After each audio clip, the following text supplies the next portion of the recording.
के असमधि समधीन के ना जुड़िया बनल रहे दुल्हा दुल्हन के समधि समधीन के ना जुड़िया बनल रहे दुल्हा दुल्हन के समधि समधीन के ना समधि समधीन के हो दुल्हा दुल्हन के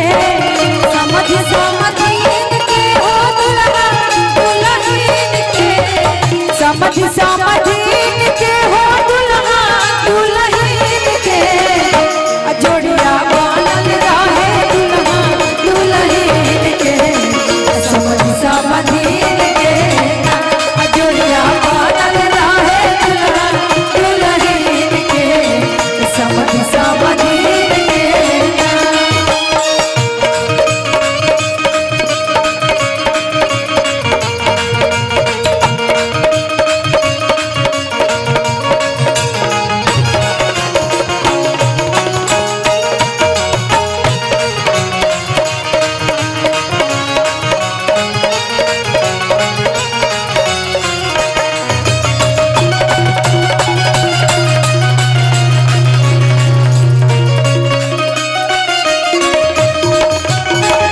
जोड़िया सलामत रहे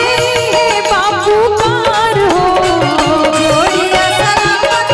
रहे बापू कार रुक जा आंटी भी बात थोड़ा सा रुकिए आंटी जी लड़के के माता जी हैं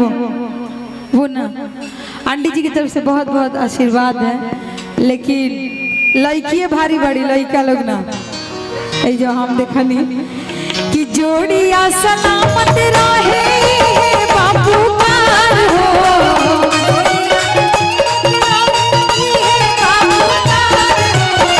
कुशल मंगल रहे निकर पूरा परिवार हो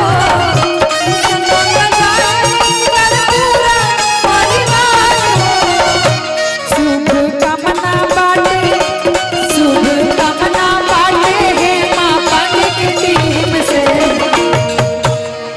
कि शुभ कामना बाटे पांडे जी के टीम से दुल्हा दुल्हन के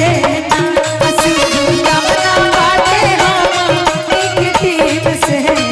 दुल्हा दुल्हन के ना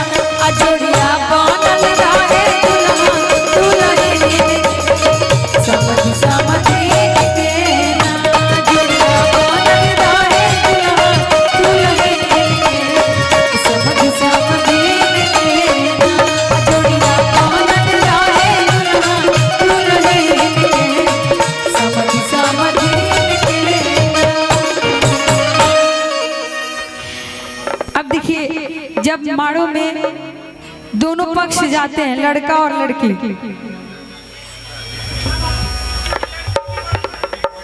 अच्छा हाँ